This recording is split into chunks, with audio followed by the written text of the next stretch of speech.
60 лет назад в этом чебоксарском здании произошло событие, впоследствии ставшее прорывом мировой офтальмологии.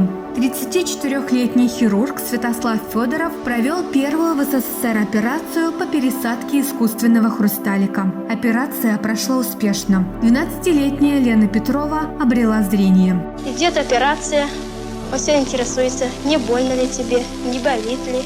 Все беспокоился, чтобы не было мне больно.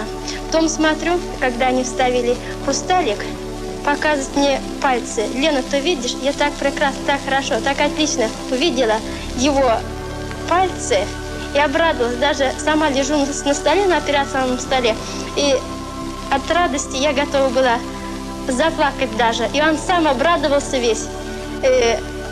Он чувствует, что как я рада, и он рад. Первую операцию Святослав Николаевич провел, используя лишь бритвенное лезвие «Спутник», старый микроскоп и пластмассовый хрусталик, выточенный на кухню Федорова слесарем Чебоксарского электроаппаратного завода Семеном Мильманом. Это потом он придумает новое оборудование и будет использовать передовые технологии. Это тоже изобретение, которое придумал Святослав Николаевич Федоров. Что это такое? Это операционный стол. В результате, видите, она крутится. Такие операционные столы были 8-лепестковые, 12-лепестковые. Если обследовали зрение человека, то, видите, сразу 8 человек можно обслужить, проверить. И также можно провести 8 операций одновременно, чтобы человека вылечить. Это все было изобретено у нас на Чебоксарском электроаппаратном заводе. Тогда, в 60-м году, Святославу Федорову ассистировала лишь одна медсестра. Он провел 4 такие операции. И все успешно. Буквально через год у гениального хирурга начнутся проблемы. Но он не сдастся. Будет посылать письма и прошения в разные инстанции. Не перестанет доказывать и убеждать. В итоге переедет в Архангельск, потому что недалеко Ленинград. А для производства качественных хрусталиков нужна технологическая база. Характер был у него положительный, хороший. Он дружил со всеми. Много людей к нему приходило на прием. А когда сделала операцию, приходило в день по 80 писем.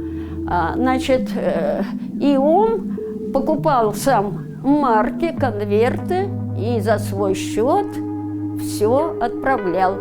Святослав Федоров не является уроженцем Чувашии. Ему, приехавшему из Ростова молодому хирургу, поначалу предложили оперировать трахомных больных. Однако его интересовала другая область офтальмологии. Трахома не щадила ни женщин, ни мужчин, ни стариков, ни детей. В первое советское десятилетие положение обострилось. Гражданская война, голод 1921-22 годов усугубили и без того непростую ситуацию. К 1927 году число больных увеличилось до 80% от общего числа жителей автономии. Сначала трахоматозный институт у нас находился в Канаше, а впоследствии уже в 1938 году, когда уже здание было построено, кстати, архитектор Аввакумов этого здания, то сюда вот они переехали. Трахому здесь лечили недолго, до июня 1941 года. Уже на второй день войны врачи узнали, что их научный центр станет эвакогоспиталем.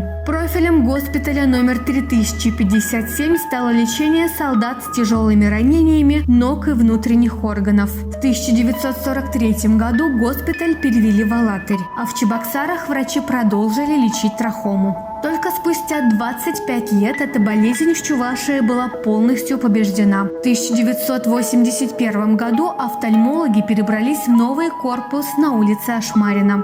Следующие 30 лет в этом здании работали кардиологи. Дом на улице Михаила Сеспеля, 27, проектировался и строился как специализированный центр по борьбе с трахомой. Если взглянуть на план глазной больницы, мы увидим ее в виде самолета. Конструктивизм считался авангардистским стилем. Архитекторы придавали своим зданиям форму самолетов, паровозов, кораблей.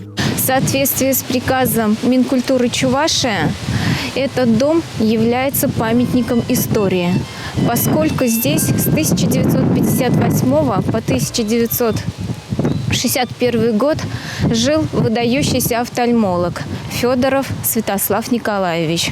Ему принадлежала небольшая квартира на втором этаже, две небольшие комнаты. Именно в этих комнатах созрела идея создания искусственного хрусталика. Надо отметить, что сам дом располагается на территории уже объекта культурного наследия регионального значения. На сегодняшний день в здании находится Институт усовершенствования врачей. За все время существования здесь сложилась своя особая медицинская атмосфера. Как отмечают старожилы, за 83 года здесь работало множество хороших врачей. Но таких, как Святослав Николаевич, больше не было.